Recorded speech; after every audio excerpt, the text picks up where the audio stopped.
Good evening, good evening. Oh, it's right. It's a new year. It's a new day. It's a new life for me. It is the 2nd of January, 2026. And welcome to a whole new year of philosophy. Yes, I am reading from YouTube, in case you are wondering, all over. Hit me with your questions. And Happy New Year. I hope you had a nice break. I hope you are thrilled, excited, charmed, and serendipitously enraged with joy about being back in the saddle of life itself. So this is the beanie, Freedomain. Freedomain, freedom is the main thing. Freedomain, dancing K-pop demon hunters. Shop.freedomain.com. How did you get back on YouTube? Well, I don't know. I couldn't tell you. But I will say that there's a guy there who's got my name with 2 X's on the end, who's uploading my material and even taking subscriptions. And I told them, they didn't care. So then I figured, okay, well, if he's allowed back on, I guess I am too. So who knows? I didn't get my old channel back, which is a bit of a shame. But it'd be nice to have those tasty 1 million+ subscribers. But nonetheless, I mean, I don't really think about it, but it's good to be back. All right. So happy to take your questions, comments, conversations, issues, challenges, and so on. Let me just stop before we go in. Joe has asked a question, which is any last words about Scott Adams? Scott said the doctors told him his chances of recovery are pretty much 0%. Well, it's obviously it's a sad thing. He is a brilliant and courageous and benevolent and incredibly helpful and generous, multi-talented, stone freaking genius who's suffered more than his fair share of hardships. His stepson died of an overdose. He, I think, separated from his first wife/girlfriend, and then Christina Basham left him quite quickly. I think he took the vax to go on a honeymoon, and then the marriage didn't work out. So he is such a force of nature and so brilliant and so generous and so kind. To take and synthesize the principles of success, and there are not very many people on the planet who have succeeded in the same way or to the degree that Scott Adams has succeeded. So the fact that he's willing and very kindly and generously sharing all of these principles of success and clarity of thinking, he's very philosophical, he's very deep, and he's very funny. I mean, the laughter that he brought to me when I was in the business world, I did a tribute to him a couple of months ago, is really quite deep and powerful and extraordinary. I remember sitting on a bus with my brother reading about individuals, and we were just half pissing ourselves laughing to the point where we were getting glances from the pursers and the stewardesses. And it's one of the good memories that I have with my brother. And I did get to have a couple of conversations. I think we did 2 shows together. We did Scott Adams, not my brother. And we did a Christmas show together, and I've, of course, listened to his work, and it's extraordinarily tragic. And he is, of course, handling it with a degree of grace and courage and strength that is hard to imagine improving on, to be honest. Like, it's hard to imagine. We should all die if he's dying, which he seems to be. But we should all die a death as productive, as courageous, as ennobling, as benevolent, as helpful, and frankly, as inspiring, because he's only 67, 68 years old. And of course, he's been an exercise guy for his life. I always remember he was saying once about, he doesn't really gain weight. And he says he was at, I think, some seminar on some guy who was overweight. And he said to Scott Adams, basically, there was a conversation about weight. And the guy said, well, the reason I'm overweight is I love to eat. And Scott Adams is like, I don't really love to eat. It's just fuel, and so on. And Yeah, he's done amazing good in the world, arguably highly influential, if not downright responsible for Trump 2016 and Trump 2024, one of many things that he's achieved over the course of his life. Scott Adams was working at Pacific Bell, learned a lot about the corporate world, faced an upward ceiling to his career. He was told by a number of different managers, 3 or 4, that he simply couldn't progress because he was a white male. And of course, those of us who are white males have a particular rage and hostility towards DEI, which has blocked our upward mobility and forced us to other more creative things, which is great, but it's not like everyone has the capacity to do that. But he then moved into cartooning, was an incredibly successful cartoonist. There was a Dilbert cartoon show, which I never particularly warmed to, but Kathy Griffin was in it, oddly enough. And he opened restaurants. He once or twice ended up pretending to be a super consultant in the business world with a wig and all of that, which I thought was remarkable for, you think of artists, cartoonists, and so on as kind of shy people. I think he ended up getting out of the restaurant business because there were too many legal issues or lawsuits or something like that. And, then he just picked up political commentary and live streaming and so on. He's written very deep and brilliant, funny and helpful, best-selling books. He's been a father. He's influenced politics. He's moved in the highest circles of American power, amassed a considerable fortune. And then, of course, he told some brutal and blunt truths about race relations that got him kind of canceled. Wonder what that's like. And he took it with great grace and strength and so on. And, it's a funny thing, and I don't mean to speak for Scott here, but so much of what you consider a tragedy at the time is a blessing in disguise. Never, ever, ever underestimate what worse luck, what you call bad luck, has saved you from. Oh, that girl, she broke up with me and I wanted to stay together with her. And then you end up marrying the woman of your dreams like I did. And then all of the breakups that were bad or negative before end up being great, wonderful, and positive. I feel very much like life just kind of corners certain people. So for me, and again, I'm not trying to make this about me, but I think Scott and I would have this somewhat in common, is that I didn't really want to do philosophy. I wanted to be a playwright, an actor, a novelist, maybe a poet. I didn't really want to do philosophy at all, but the world just cut off my avenues of escape. I got funneled into this gig. Now, in hindsight, it was the best thing, but everything that kind of funneled me towards this gig, this calling, this job as a public philosopher, everything that funneled me towards this was a negative for me.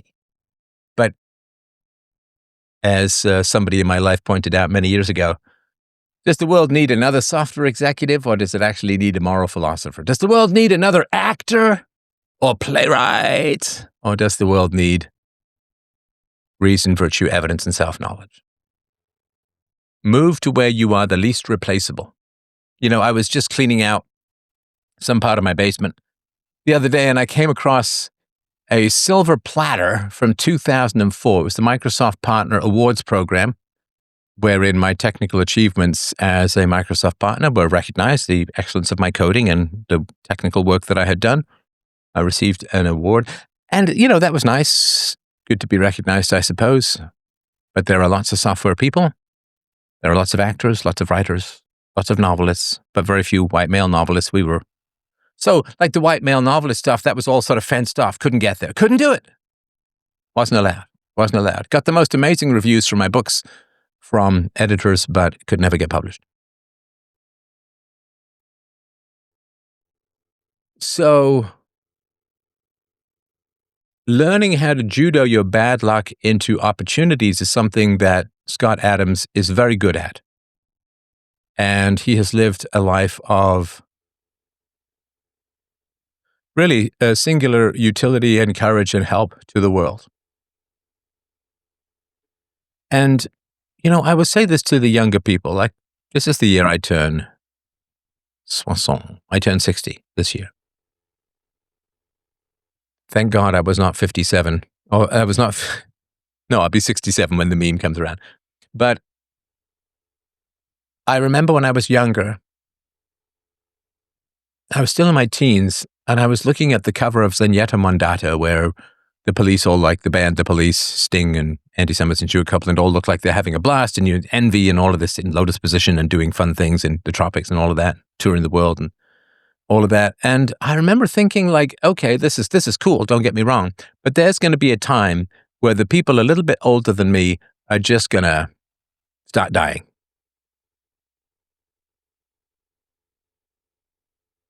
And of course, I can't call Scott a friend. I can't call him a mentor. I can call him someone that I have distinctly admired over the course of his public life. His integrity, his resolution, his communication skills, his courage. I mean, he opened up vistas of ways of looking at the world that I never really would have thought of or have occurred to me. And I can't think of a single time that I listened to his live stream that I did not get in significant value and learn something very important. He has a way of turning and tilting his mental apparatus to bring the world into focus. You know, like those pieces of art where you walk and they slowly sort of come into focus and then you see the picture. The long sort of stringy sculptures or whatever, and corkscrews. He had that kind of mind, and he could have, of course, turned that to great corruption and profit, and instead he chose to take the necessary Boromir arrows of outraged evildoers and turn it to the good. You know, what he sacrificed in his advocacy for Trump in California, of all places, really should not be overestimated. To be pro-Trump in that circumstance, in that environment, in that situation was extremely difficult. And he had a lucrative public speaking gig. He would, because in tech, if you can get Scott Adams to speak, it was a sort of in-joke, very funny thing and very positive thing. So again, great cartoonist, great comedian, great writer, great public speaker, and great live streamer, politically savvy. I mean, honestly, other than song and dance, which maybe he could do, I know he was learning the drums at one point, he was able to do it all. And that's it's a remarkable thing. And to face a fairly gruesome demise with the level of courage and honesty and directness and integrity is not an easy thing to do. Life has its troubles, but the final trouble is when all the other troubles vanish. And I was thinking the other day, I'm thinking about when I heard the news about Scott Adams, I was thinking about, I'm sure you've had this where you get a little ding on your car, like you turn too quickly. I remember scraping my car on an underground garage many, many years ago. It was my first car and I was really quite upset by it. And all of these sorts of things that go in your life that are minor annoyances. I ordered this thing, but it went to the wrong address. Oh, it's kind of annoying, or whatever it is, right? Like all the things that go in your life that are minor irritants or even not so minor irritants don't really matter. They don't really matter. Because towards the end of your life, everything that you were troubled about seems inconsequential when you look back on it, right? This is the old argument that life has to be lived forward, but can only be understood backwards. So all the things that you were bothered by and troubled by, and I've mentioned this before, when I was in high school and the yearbooks would come out, we would all gather around and, oh, how's my photo? You flipped your photo. How many times do I show up in the yearbook? How's my photo? And now all of those pictures, which were so important to us at the time, I mean, they just lie rotting in a basement somewhere, never to be seen again. Doesn't matter. All the ups and downs, the stresses and strains, the difficult bosses, the betraying friends, it's like we're charged up with this fuel of pettiness and resentment. We go up and then it all just falls away, and then we end up floating in space, dead. And as you look back over your life from the end of it, the things that bothered and troubled you are problems you would give anything to return to. Anything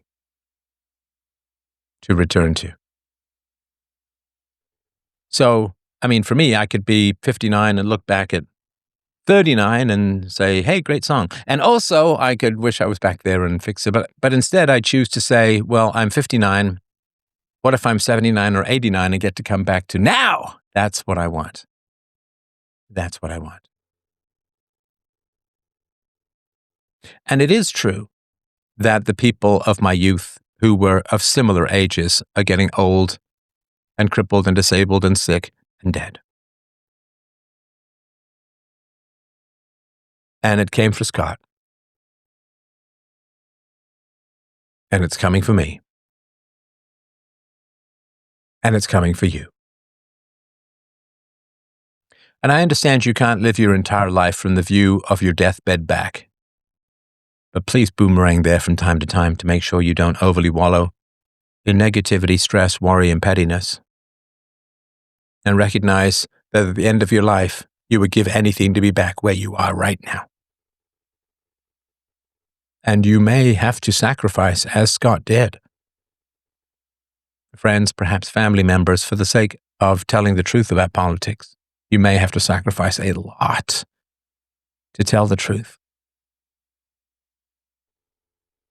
But in the end, what you remember is the pride of telling the truth and not the storm and stress of the blowback for honesty.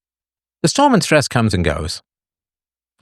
What is left behind, though, like an iron statue in a retreating tide, what is left behind is the pride of telling the truth. And Scott Adams told a lot of difficult, unpleasant, ugly, challenging, and essential truths.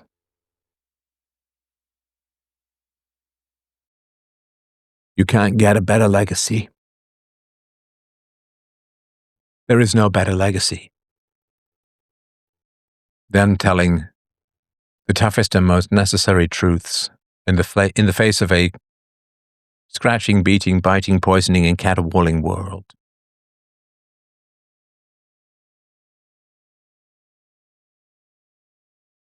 Tell the truth. When you tell the truth, the good people will flee. Sorry, when you tell the truth, the bad people will flee and the good people will gather. I hope. I can't guarantee.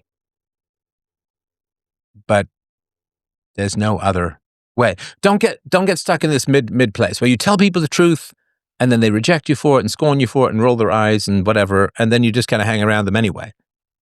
Because then you neither have the connection of good relationships nor the possibility of getting away from bad relationships. So,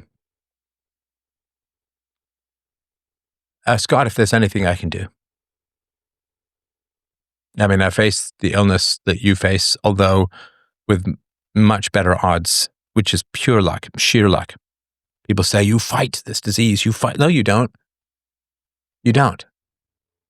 You take your medicine and you hope for the fucking best. That's all you can do. He's been battling this. No, your body, hopefully, your body gets better or your body doesn't. And there's things you can do. You can be healthy. You can have a positive attitude. These help a little bit for sure. But in the end, it's just a roll of the dice, man. So yeah, Scott, if there's anything I could do, honestly, just let me know. You've given a lot to the world, and it must be of great comfort to Scott to realize just how much affection there is out there for him. And we should all be, I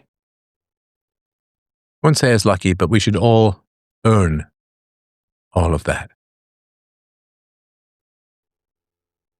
Thank you, Erica, for the donation. I appreciate that.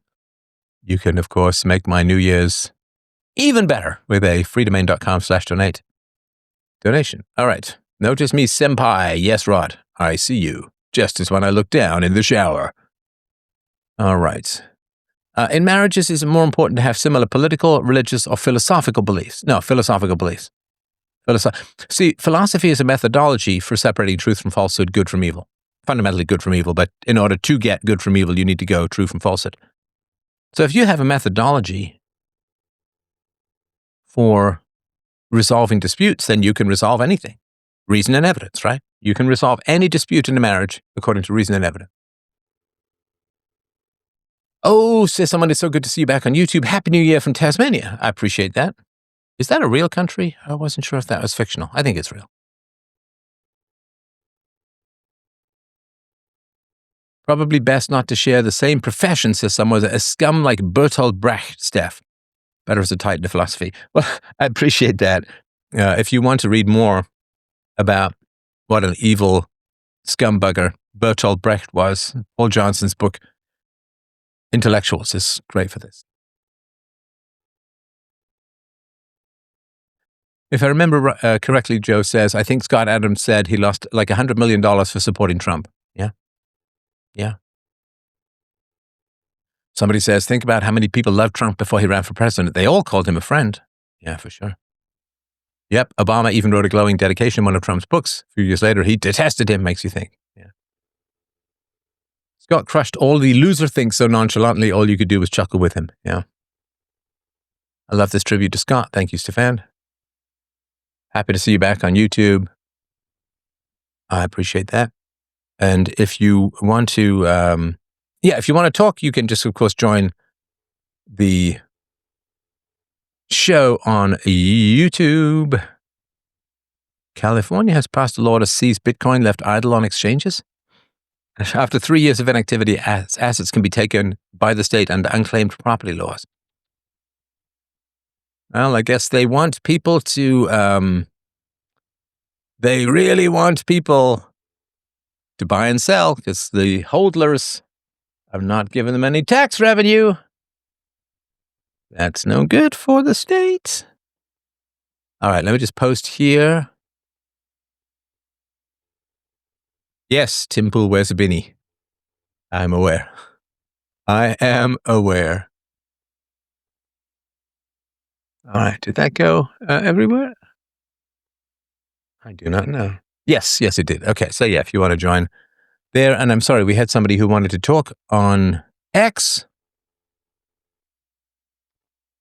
And if you wanted to come back. I don't want to expand on something I just posted today on X. I will deal with it once I deal with the show about the replies. But I will continue to hammer the atheists about their lack of belief in objective morality. Are you still anti-voting? I'm 50-50. Honestly, I'm 50-50. There, it depends whether you're an accelerationist or not. If you are not an accelerationist, then voting for the right will draw your society's decay out for longer. If you are, an accelerationist, then I guess vote left, and it will all end maybe before the smart people become a real minority. Any tips on thriving in cold weather? Yeah, you got to have a winter sport, man. You can't just huddle home the whole time, right? You got to have a winter sport. Skiing, skating, cross-country skiing, downhill skiing, tobogganing if your kids are younger, although Izzy and I will still go tobogganing with my wife from time to time and some friends. So you've got to have something that gets you out and has you enjoy. I even quite enjoy hiking in the woods in the winter. I think it's very pretty, and it takes me back to my time working up north.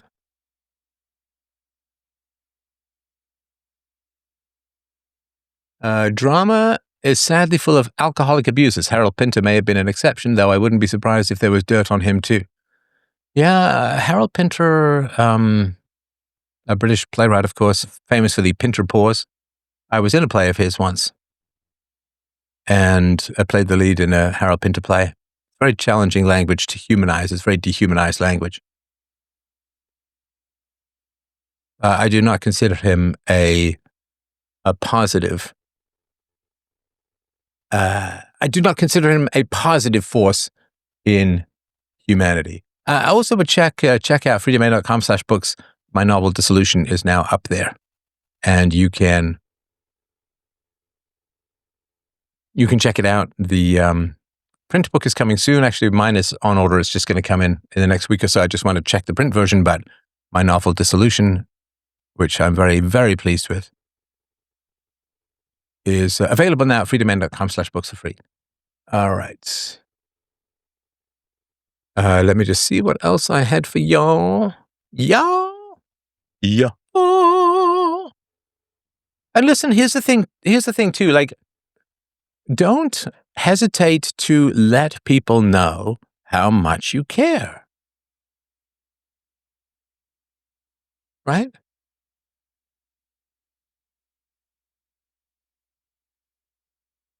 So don't never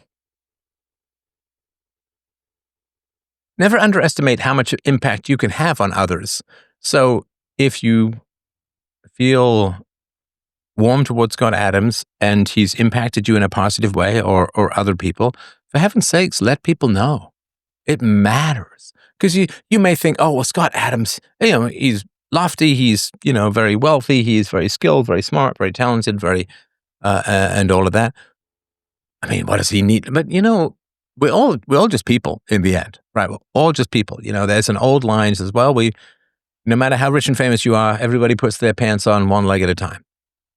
And you can use that to diminish potential, but we are all fundamentally, in the end, just people. We have a lot of the same concerns, a lot of the same worries, a lot of the same hopes and dreams, a lot of the same angers and frustrations. We have far more in common as people than we have in differences as individuals. And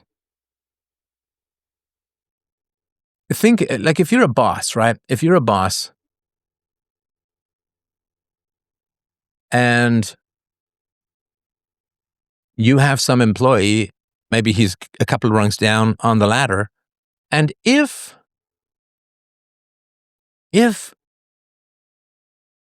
that employee, a couple of rungs down on the ladder, has had a positive experience of you as a boss, in whatever context, right? Like maybe you've mentored his boss or his boss's boss and it kind of flows down, or maybe he sees you give speeches and is really inspired, or maybe he reads articles that you've written and is really interested.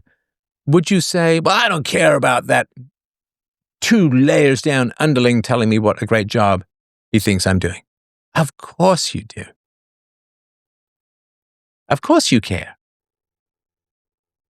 So if you care about someone, even if they seem unfathomably distant or higher up or whatever it is, if you care about someone, don't let them die without you saying so. And I can tell you this, that with Scott Adams, every positive note means a huge amount. This is why I've been open about my admiration and how much what he's done in the world really moves me, because everything that someone has sacrificed for, that they're appreciated for, makes it worthwhile. Makes it worthwhile. Don't think you're unimportant in the eyes of anyone.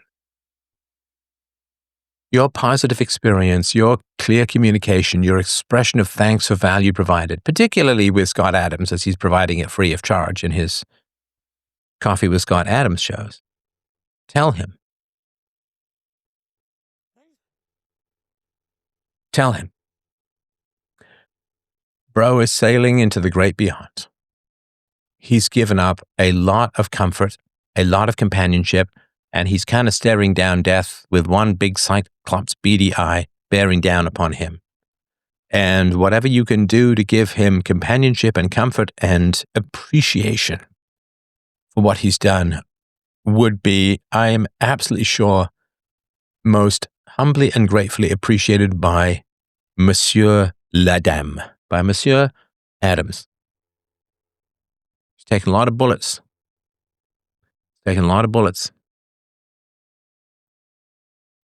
I mean, I haven't lost $100 million for telling the truth, I can tell you that. And don't think that, well, he's busy, he's too important, he's too famous, he's too that, he's too... Please just send him a message saying the value that he's provided to you. Because when you are flowing over that waterfall into the great nothing of forever. Thanks, Kerry. I'll be with you in a sec. When you are flowing over that waterfall, and he's at this point, he can't swim. Like we swim against the tide always takes us. We swim against the riptide takes us out to sea forever. We swim against the waterfall, but he is now unable to swim. He's just driftwood, he's deadwood, going over the waterfall. So when you're dying, you look and you say, what have I left behind? What have I left behind? What footprint, what imprint have I left? Is it a footprint like most people leave, like just a footprint or two in the sand, a wave comes and takes it away within a couple of waves, or is it something more permanent and deep, powerful, meaningful, impactful? Let him know. Let him know that his sacrifices have not been in vain, but have really created a better world as a whole. All right. I can't spend the whole show sniffling back tears out of my respect for good old Scott, but let me instead get to our good friend Kerry O. It's been a little while since we've heard from this fine lady, unless some Somali scammer has taken over her account. No, I'm here. Hello. How you doing? Great. Thanks for doing this for Scott. He's been part of my life for probably 10 years now, I guess. You know, he's so consistently there every single day, even now, you know, with what he's struggling through, because he loves people. You know, during COVID, when people were locked in, his main concern was, I have to be here every day so that people aren't lonely, so people aren't scared, so people aren't confused. He was a voice there for us every day. Yeah, and that's no small thing. The lockdowns were brutal on people as a whole, particularly for young people. And he gave people a lot of comfort and a lot of companionship and a lot of connection. Yes, and I've heard him say, if you have a compliment for someone, which is kind of what you were saying, it would be a grave sin to not tell that person. If it comes to your mind, you need to say it. You know, there's an opportunity there. It's such a waste if you don't let that person know a compliment or how you feel about them. You know, so like tonight, I'm not feeling real great tonight, but if I could ever talk to Scott and just let him know how much he means to everybody and how him sharing this journey with us and letting us see the grace that he's going through with it, you know, he could have not shared it with us. And when he started to go, you know, when he really started to struggle, he could have shut off his stream. He could have said, okay, guys, I'm going to go handle this with my family, or however he wanted to handle it. But he didn't. He's on there every day, sometimes with a tube in his nose or coughing, and just trying to be there to keep everybody going and still being so smart. Like his brain is just amazing. He's still on top of everything that's going on and still offering all this wisdom and things we're going to be thinking about forever. Like his impact, even when he's struggling and can barely get on live in a hospital room, he's still impacting the world. Yeah, it is an astonishing amount of will to be able to continue to do what he's doing, because of course the tendency for a lot of people is to cocoon, to armadillo, to protect the quality of what's left in their life. And there's going to be no bullets left in the chamber when he gets laid to rest. He's giving it his all, and that is intensely admirable. And it is, of course, a great honor to his audience that they've earned it. Something Freddie Mercury said many years ago, that he can only sing as well as the audience wants him to. And having an audience that's worth doing that for is really amazing. It is really a treasure. And yeah, you're right. You should. I mean, I don't want to make this about me, but just for example, if you've been listening to this show for a while, how often do I say how much I really, really appreciate this audience and those who followed me over and those who make what I do possible, not just in terms of listening, in terms of donations and support and sharing. And you all have taken some bullets for your support of me. I've taken some bullets for support of the truth.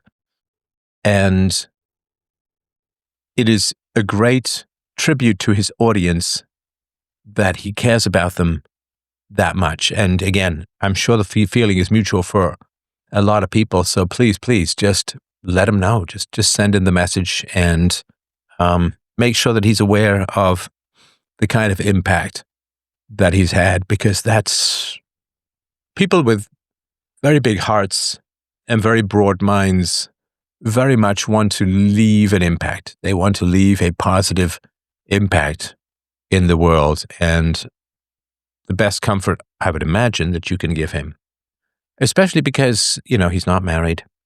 He hasn't talked a lot, as far as I know. You've listened more, so correct me, of course, if I'm astray, but I don't think he's talked a lot about all the people who were there with him in hospital. I think he is facing some of this stuff alone.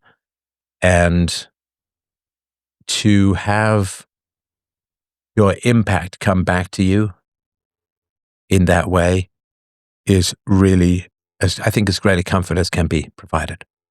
Yes, every day at 9 here, I look to see if he lights up on X. And then when I see him light up, I'm so happy. I'm like, oh, he's here today. He feels good enough to come on. And sometimes he's not on very long, but it means the world to everybody that loves him. Well, and of course, that one day your conversations cease. One day there will be no more shows for me. One day there will be no more shows for Scott Adams. One day he's not going to be live streaming, and he may intend to come back. And he can't. Right. Because willpower can only take you so far when your system is collapsing in the way that his is. I mean, it sounds like this, was it Pluvecto, has not worked. It sounds like he's not going to regain use of his legs. I think his pain is at a manageable place, which is good. But every day that there's a live stream is kind of a miracle, and it probably won't be long until there isn't. So, kind words don't do much good after people are gone. Yes. When did you first? Sorry, go ahead.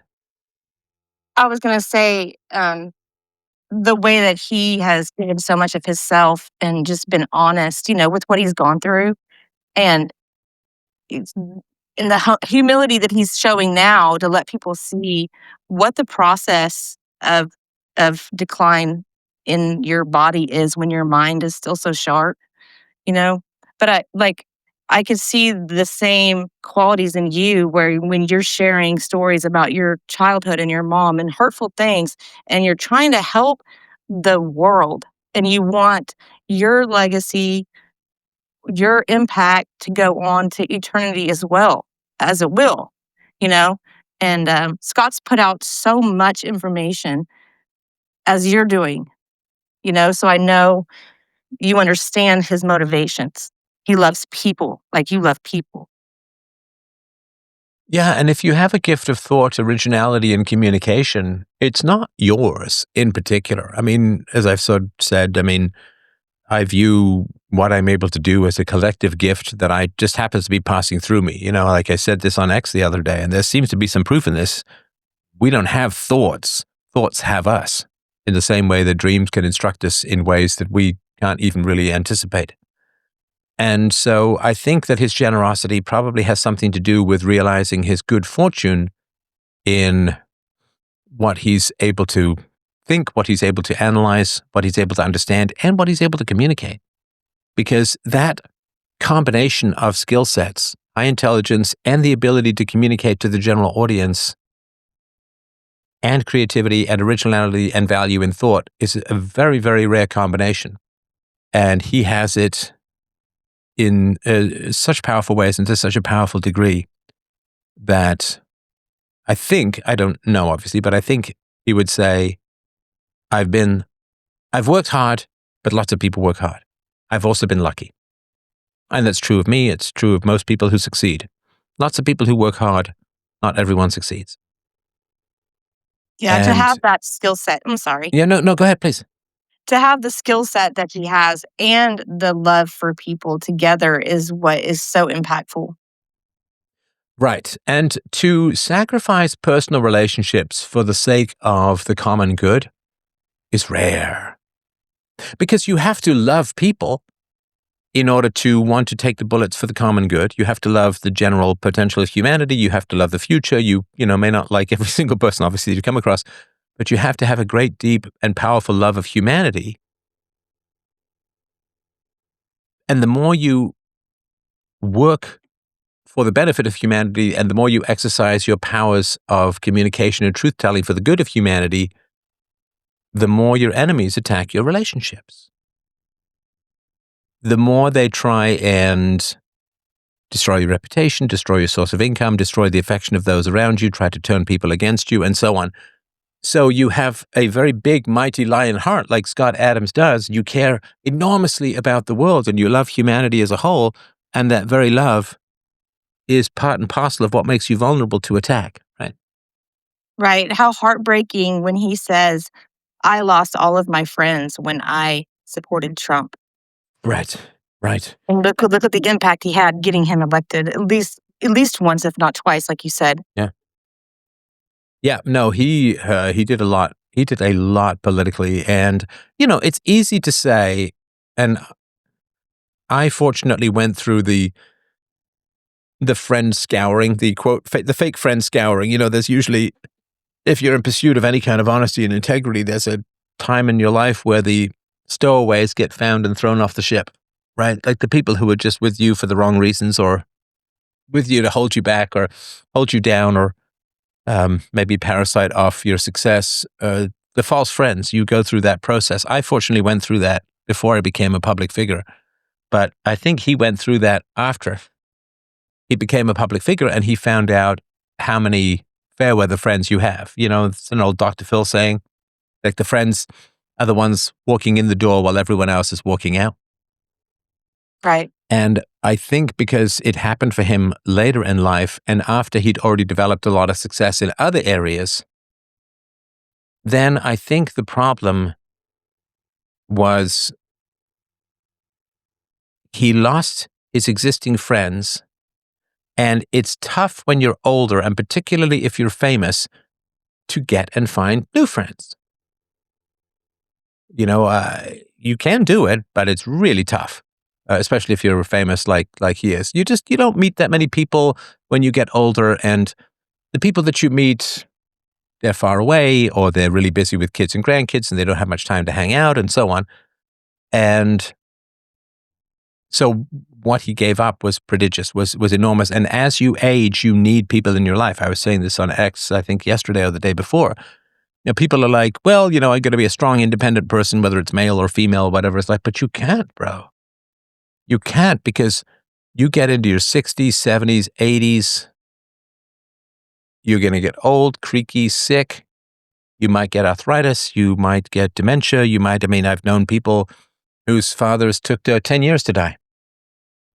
I knew one guy, his father was a great runner and very healthy. And then when his mind started to go, his body didn't. And then it took forever. It was horrible. And there's a whole lot of not fun at the end of your life that you need people in your life who really care about you and who you really care about to mutually support each other. The last 20 years of, let's say, 65 to 85, they ain't the same as 20 to 40. They're really not the same at all. You are creaky, you are infirm, you need people in your life. One slip, you can break a hip. And if you're out of reach of your phone, man, You can just die on the ground. Like you need people in your life. All of this independence that people have, it's all well and good and it's all very nice and this and that and the other. Now, Scott Adams, of course, is wealthy enough if he doesn't have people, and I'm sure he does have some, but if he doesn't have people who can do everything for him, at least he can hire people, but most people can't. You need people in your life. You need people to retire. You need people to help support you. You need people to, you get that. You don't want to be the saddest person in the world at the age of 75. You go in for some operation, they say, who's going to pick you up? And it's like, I don't know, Abdul from Uber Eats is going to deliver me home. Well, you need someone at home. Well, I don't have anyone. Like, that's a really sad existence. And so, yeah, what he sacrificed in particular, I mean, he was in his mid-late 50s when he basically took a flamethrower to his entire social circle in pursuit of his support of Donald Trump. That is a huge, huge deal. It's kind of hard to understand when you're younger, but it's a very, very big deal when you're older because you can't just snap your fingers and resurrect a circle of new people. Right. And he incorporated trying to help people to get away from loneliness by going and finding friends. Like how many shows has he done where he said, here's a way to go meet people and also you have value so that you can get friends. You can't get friends by not adding value, and he just really talked a lot on how to get friends and how to not be lonely. And then for the people that were lonely, he was there every day. And then he also did, the locals things. And he had groups I've heard him talk about where it was just a bunch of lonely people at night and he was there with them. They'd do their little deal and just really concerned about people sitting home with no one. And then also, his idea about pairing up college age kids with some elderly kids. That was a good idea. So where the elderly people have people actually living in there, and then people that are just wanting to get through school or still single have a place to live for cheap, and they could also help that person out. Yes, companionship. Life is in its final essence and most fundamental form all about relationships. And I was once touring a house. A friend of mine who had some money was looking to buy a house. I was once touring this house. It was magnificent. Beautiful, beautiful place. Huge, big pergola and gazebo and swimming pool. And yet he was alone. And I was like, it's nice. It's, if you're going to have to be alone, better in a place like that than some basement 1-bedroom like I've had to live in from time to time. But you can easily be alone in a palace and the money can't buy you love, right? That's obviously an old idea. And yeah, he really did work to create and enhance human connection because we get this illusion of self-sustainability when we're younger, particularly if we don't have kids, because then we can pour all our resources into just maintaining ourselves. But he really did pour a lot of resources into creating a community, and that's really has saved people's lives. A lot of people killed themselves over the course of the pandemic because, and I don't want to blame them, obviously, that who knows what they were suffering, but for a lot of them, it's like, I'm independent, and it's like, but you don't know what's coming. You don't know what's coming. You don't know that some assholes are going to release some stupid virus in Wuhan, and then the Democrats are going to say, everybody should come in and go down to Chinatown. And right, if they just closed those borders, they would have cut the death rate by 97%. So you don't know. You don't know if you're going to get into some car accident and lose the use of your legs for 6 months. You don't know. You need to plan for the bad times, and you cannot assume that life is only good times or even average times. Highs and lows, right? Highs and lows. And I think he really did. He absolutely saved people's lives by creating and maintaining a community over the course of COVID, because there are a lot of people who either through their own misjudgments or bad luck, bad circumstances, ended up kind of locked up in their rooms for 2+ years in a form of solitary confinement that is sort of specifically engineered or designed in a way to drive people mad. So absolutely, absolutely saved people's lives. And that's a hell of a thing. Yes, I'm sure there's other people that want to share how much they love Scott, and I appreciate you so much, as always. Thank you very much. I really appreciate you dropping by. And of course, happy New Year to you and to yours and all of that. All right. So let me get, where can we get a signed version of Peaceful Parenting? I have no plans to offer that. It's just too much of a hassle to have it sent here and then for me to send it on and all of that. So, if I'm ever back out in the world without getting threats, maybe, right?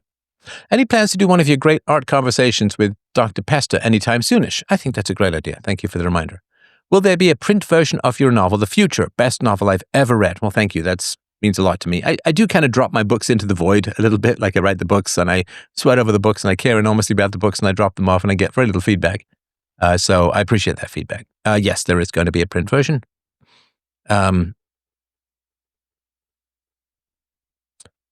Somebody says, I'm no actor, Steph, though I imagined you would have experience with Pinter's work. Yeah, I played the lead in a Pinter play called A Slight Ache. Powerful stuff. Oh, sorry, I did a short scene from The Servant when much younger. Powerful stuff, though thoroughly degenerate in the face of actionable philosophy. Yeah, it's true. Steph, in your opinion, what are the largest challenges in age gap relationships, say 21-year-old female and 31-year-old male, and how to overcome it? Largest challenges in age gap. I think the largest I ever had was 7 years. That's right. I was 2. No, the largest one I had was 7 years. I don't have a good answer for that because I haven't really dated in a 10-year age gap because that's like a third, 21 to 31, right? Or if you look at percentage adulthood, right? 18 to 21 versus 18 to 31. It's pretty small. So I don't have a good answer for that. I'll think about it, and maybe I'll do a show on it, but I don't have experience and I haven't done any research, and there's nothing in particular that comes to me philosophically, so I apologize, but I don't think I'd have much value to add in that. Jose says, how do you deal with people, whether in person or online, who make it obvious that they believe that the last person to comment wins the argument? Well, let them have it. Letting people who are petty, petty people have their victories is essential for mental health. Because otherwise you just get drawn in.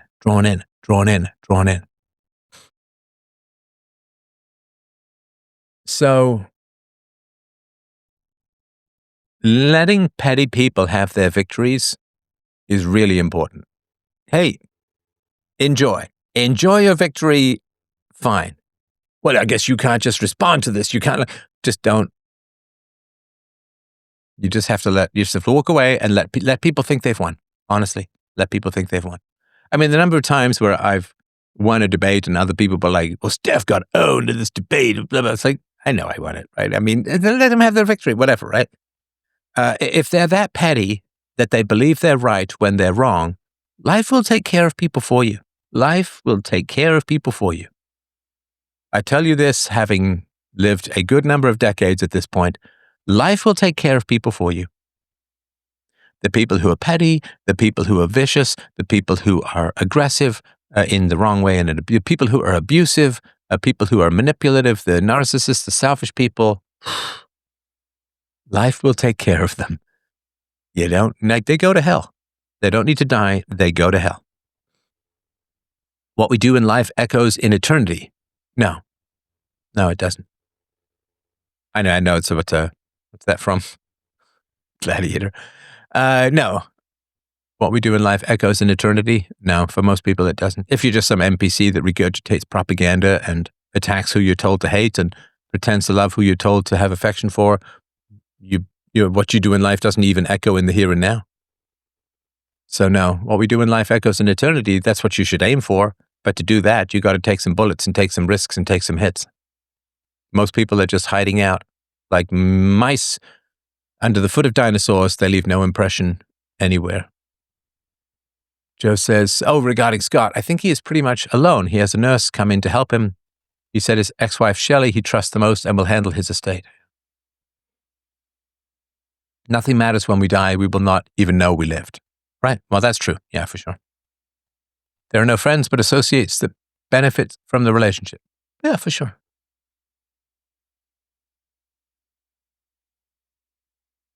Somebody says, my grandmother didn't take care of her finances and got Alzheimer's. Luckily, my father was a VP of a software company. He must have put $500,000 into sustaining his mom for 15 years. Oof. Oof. That's rough, man. That's rough. That's really rough. And it's tragically common. Well, like, what are you going to do if you get Alzheimer's? What are you going to do? If you don't have kids, if you're not married, friends, I mean, I say this because I love my friends, but friends don't cut it. Friends don't cut it. Friends are for shits and giggles. Friends are for I need help moving. Friends are for want to go and see Avatar. Friends are for complaining from time to time. Friends are for barbecuing. Friends, and that's fine. Nothing wrong with it. Great stuff. And I've had this rant before, so I'll keep it short, but it always bothers the shit out of me when there's some stupid sitcom or movie where the woman is panicking because she's pregnant and the guy's taken off. And she's like, I'm just scared. I'm going to go through this alone. And all her friends are like, no, you won't go here alone. You won't go through it alone. We'll be there for you. No, you won't. No, you won't. You won't be there for her. Are you going to go over 3 times at night when the baby won't sleep? Of course you won't. You got a hot date on Saturday, but your friend is like, oh, I feel lonely and my baby spit up and I need someone to take care of my baby because I really need to shower and do the laundry. You're not giving up your date to go over and hold her baby. I mean, you'll be there from time to time, your birthdays, but you are going to go through it alone unless you have your person with you. You are going to go through it alone unless you have your people with you. Those are usually married blood relations.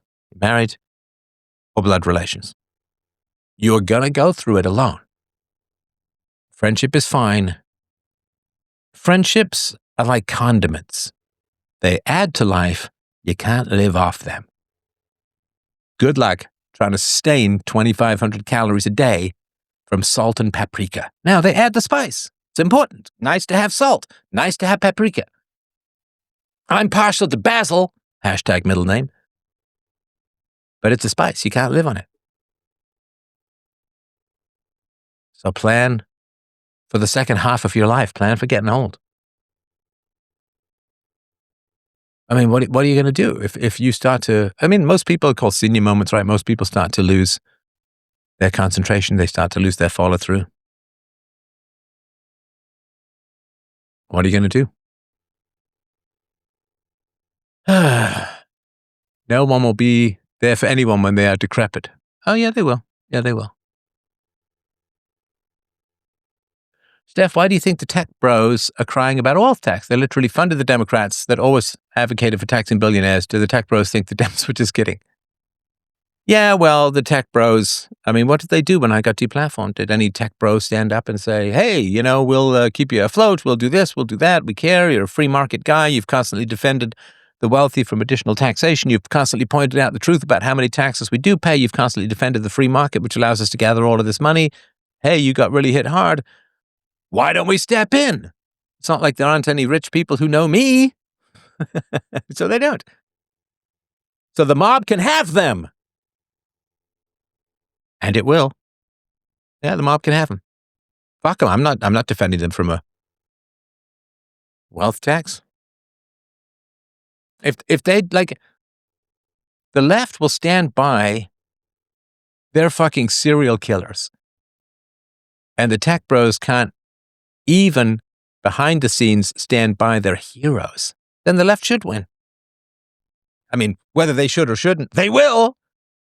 They will unless people step up. Wouldn't it have been neat? And whoever get deplatformed, I'll just take me as an example, right? So wouldn't it have been neat if I got deplatformed and I got a call from some guy saying, hey, I'm going to set you up with a giant studio. I'm going to get you this. I'm going to get you that. And, because it matters to me, right? I got all this money.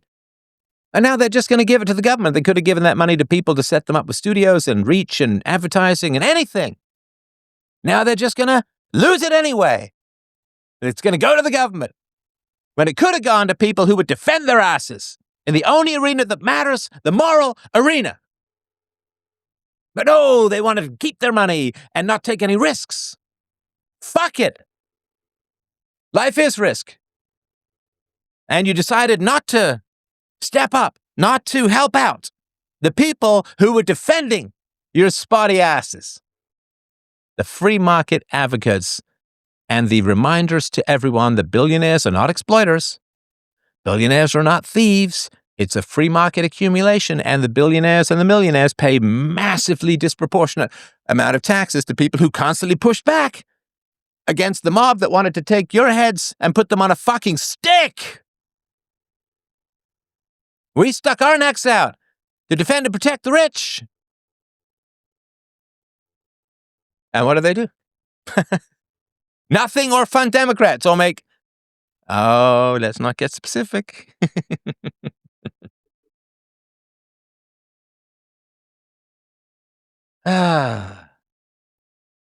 So rather than fund the people who are defending the wealthy, the talented, the Pareto principle princes in the free market, rather than defend those people for $1 million or $2 million, they now have to give $50 million to the government. Good deal, guys. Well played. Well done. Rather than give $1 million or $2 million to people who've been deplatformed for protecting your asses, you now get to give $50 or $100 million to the government. Well played. Well played. Sorry, it's funny. Oh, it's funny. All right. C programmer says, my dad is 6 years older than my mom and has to work into his 70s, so my mom has health care until Medicare kicks in. Have a plan for that. Friendships are like condiments. Brilliant. Oh, thank you. Hey, Steph, do you have any tips for responding to praise? Say thank you. I really appreciate that. At least he's not bitter. Don't be a douchebag. Don't be a douchebag. I was laughing. The tech bros even imported a bunch of H-1Bs that vote like 90% Dem. Yeah.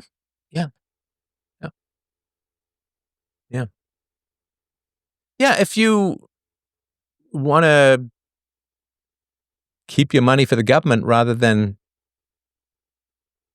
support people who are protecting you,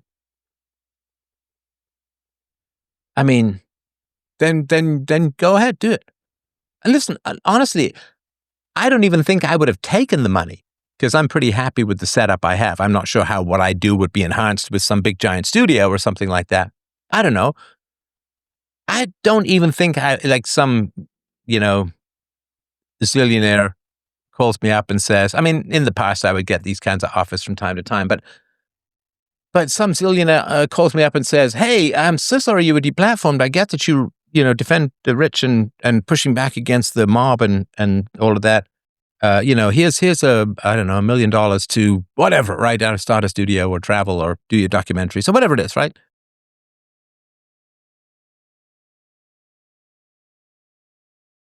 I don't even think I would have taken the money.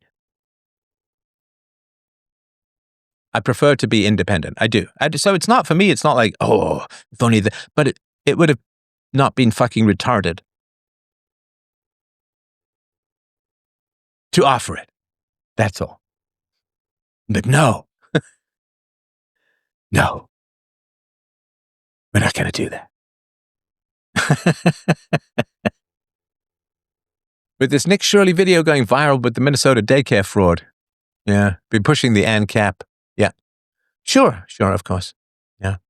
I mean, the idea, come on. These Somalis in Minnesota. Come on.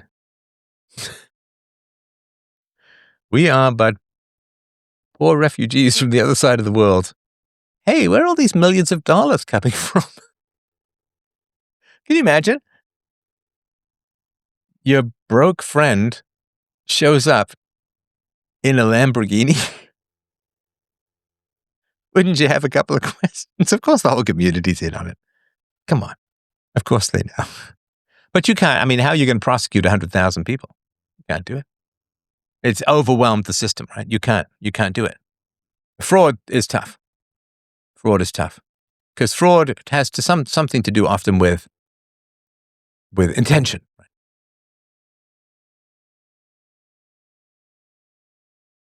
So yeah, a system that is designed for low crime cannot handle high crime. And it certainly can't handle 10,000 people defrauding at the same time. Like, you don't have the prosecutors, you don't have the lawyers, you don't have the judges, you don't have the infrastructure. You can't do it. You can't do it.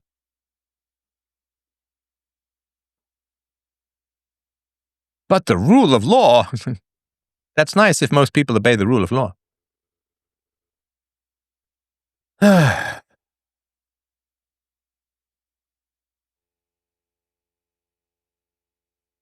All right. Let's get back to any other questions or issues, challenges, problems. I don't mind if we don't have a super lengthy show today. I did a fair amount of work on the show. Oh, just the bookkeeping and administrivia and all of that. I did point this out today, though. There were times in human evolution when 17 females reproduced for every one male. In other words, 94% of males failed to reproduce. Men have not evolved to say no to sex. Women have. What do I play hard to get for my wife for about 35 seconds? Okay. Oh, and didn't they just busted a diploma mill in India where they just printed diplomas, fake diplomas. None of it's real. None of it makes any sense at all.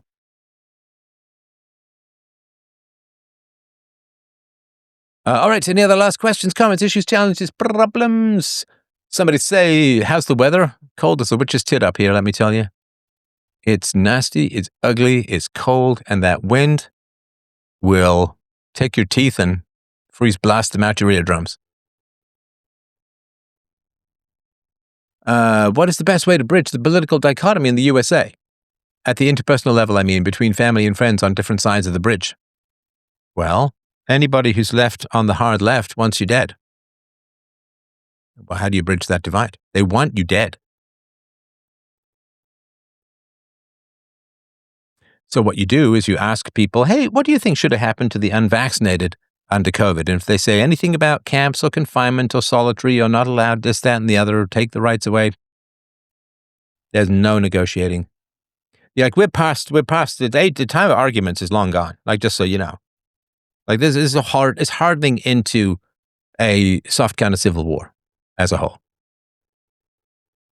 You are not in the position, in my humble opinion, you're not in the position of negotiation. You're in the position of find your fucking allies and don't have people around you who are going to rat you out. You know, imagine you're in the UK and you post something kind of savage because there's been some other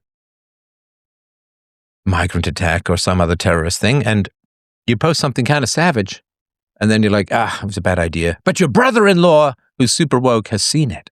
Ooh, super. And what's he going to do? He's going to report you to the police, and then you could end up in jail. We are not in a place of negotiation. We're in a place of have your allies, have your enemies, and know who the fuck is who. Dangerous. I mean, if you have ever looked into the Stasi files or the East German secret police files, like 1 in 5 people were collaborating with the state and ratting on their neighbors. You know, when the Americans were in Vietnam, they put a bounty up, right? They said, if you know somebody who's Viet Cong, we'll go and shoot them. And it turned out that people just called up the Americans and said, oh yeah, that guy over there, totally Viet Cong, totally Viet Communist. And it turns out he was just a guy who was sleeping with their wife, or a guy who they owed money to. They just wanted him taken out. Like the USA became like just hired hitmen for local grudges and grievances. Right? So you better find your allies, man. You know, out of the argument, still great. because even within your allies, you're going to need to negotiate. But the idea that there's negotiation as a whole in society, they're not negotiating. I mean, in America, the left brings people in, and then they make sure that they can vote without any barriers. And then in return, they let them rip off the taxpayers. You think there's negotiation that's going to happen from that?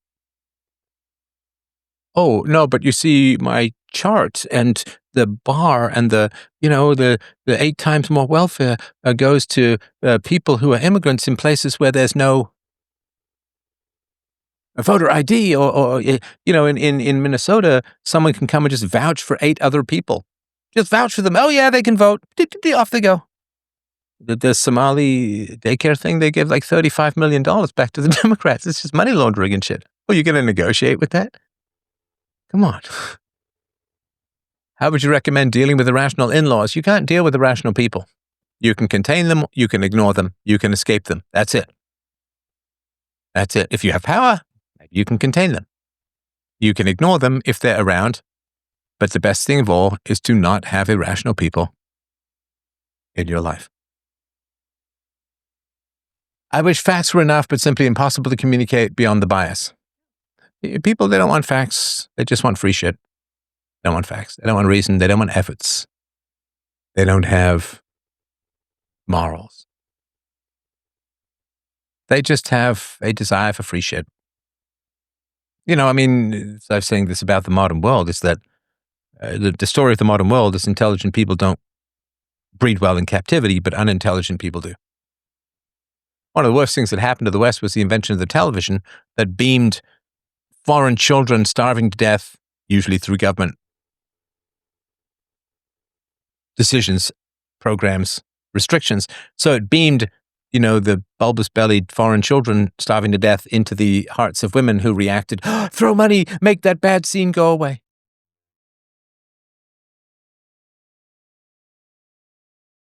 There's a reason why we were not allowed, as a species, we didn't evolve the ability to see on the other side of the world, because it gives you pathological empathy that's almost never reciprocated.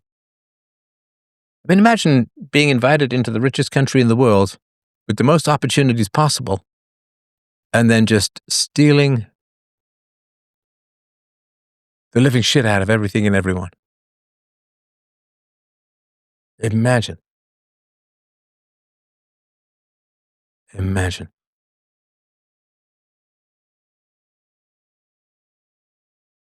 All right. Let's see. Any other questions, comments? I think we're good. And I really do appreciate you guys dropping by today. Freedomain.com/donate. Freedomain.com/donate. Don't forget shop.freedomain.com for your merch. And peacefulparentingbook.com or just peacefulparenting.com. Both the long version and the condensed version are out. My wife forces me to spend time with her family. They have CNN on the TV all day and they never engage in or invite intelligent conversation. What do you mean your wife forces you? What are you talking about? I don't understand. I find your channel highly refreshing. Thank you, good sir. You're welcome. What do you mean your wife forces you? Don't go. Just don't go. I don't understand. Forces you? What does that mean? What does that mean? I do not know. What mean? If nobody has a gun to your head, you are not forced to do anything. Don't blame your wife for your lack. My wife throws a fit, so let her throw a fit. I don't understand. So let her throw a fit. I don't understand. My wife throws a fit if I say I don't want to go. Okay. So then you have to have a conversation with your wife and say, no, I don't want to go. I find them boring. I find them kind of offensive. I find that they're wasting their lives. I find that they don't think. I find that they're spreading propaganda that is actually dangerous to the future of our children. I think that they're toxic. I think that they're dangerous. I think that they're negative. And I think that they're kind of bad. No, but it's like, okay, do you want me to lie, honey? It's a fundamental question in any relationship. Do you want me to fucking lie? Is that what's needed? Is that what you want? I don't want to go.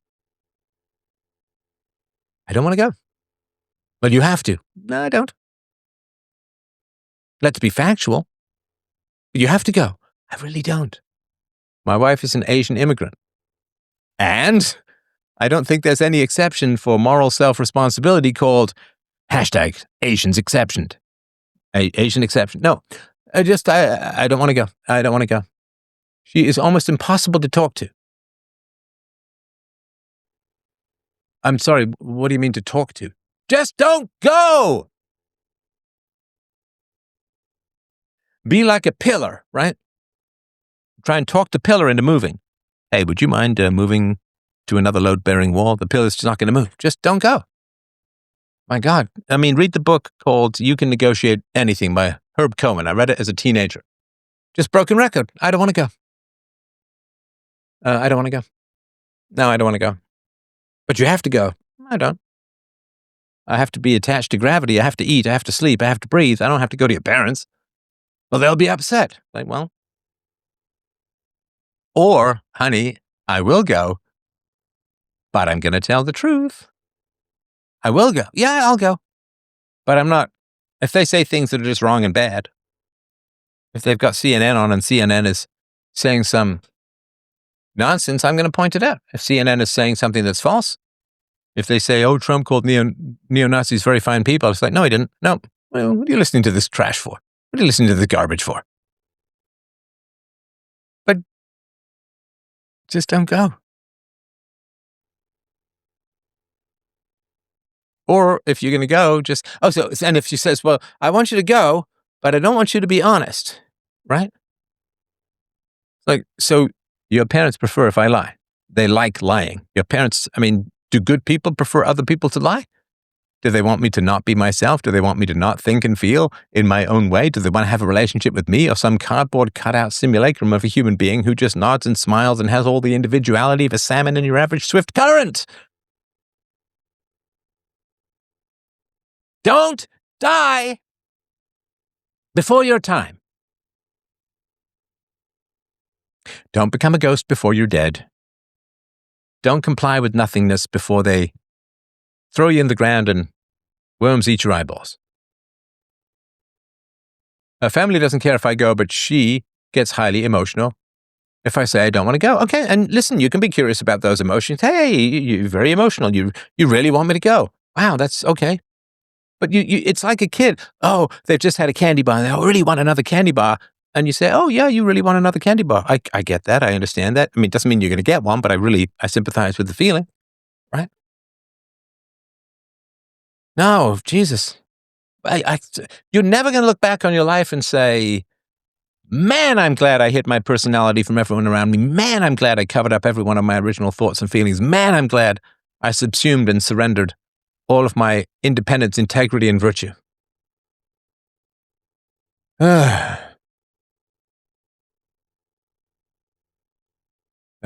They never talk about anything interesting or intriguing. They talk about food, and that's about it.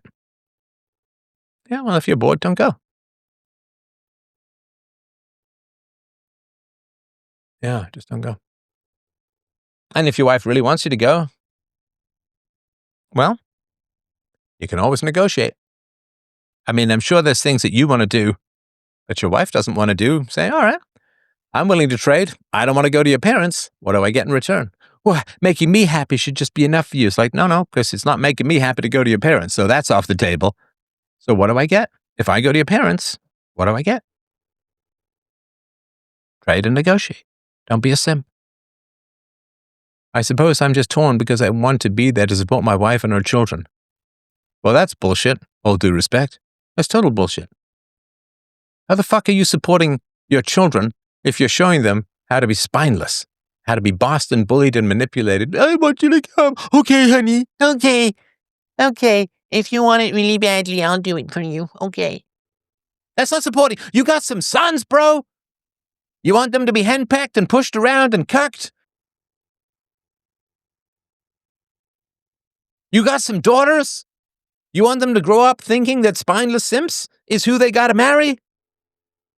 You want to have any respect from your children when they hit their teens? Be a warrior! Ugh. Have some fights! What is it with modern guys? Jesus. Well, she didn't want me to do it, so I just gotta do it to be supportive. Support for women ain't you. It's a fucking bra. Your job is not to support women. I have daughters. Great. Do you think it's healthy for them to see their mom pushing you around all the time?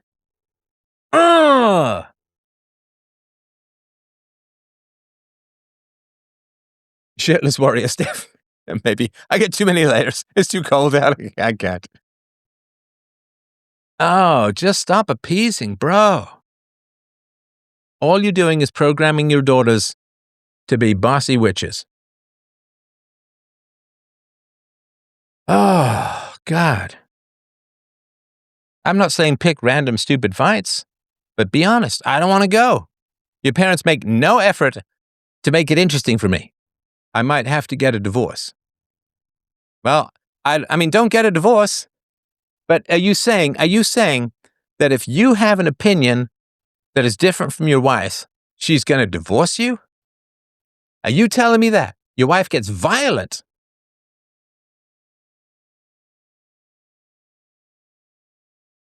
Your wife gets violent. Well, record that shit and take the kids. Your wife gets violent? She beats on you? Record that and talk to a lawyer. Record that. Do not put up with violence in your relationships. Do not put up with violence in your relationships. Ever. Ever. Record her violence. Talk to a lawyer. Why did you marry her? Because she's pretty. Because she was sexually available. And listen, I sympathize. Listen, freedomain.com/call. We can do a call-in show. It could be private if you want, so I understand it's sensitive issues. I'm not trying to give you any kind of legal advice, but do not expose your children to violence. Do not put up with violence. She throws things. Well, that's a form of violence. Yeah, facts. Recording it is absolutely necessary. Yeah. Talk to a lawyer and figure out what your options are. But do not put up with violence and do not expose your children to violence. Otherwise, your children may be calling me in 15 years with like, oh, I grew up in this house of violence and blah, blah, blah, blah, blah. Don't do that. Don't put up with violence in front of your children. I married her because I foolishly had a child with her when I was young and dumb.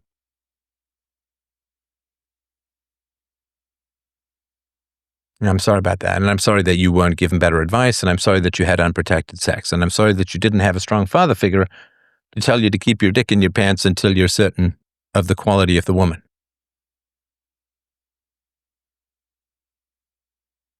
But do not put up with violence in your relationships.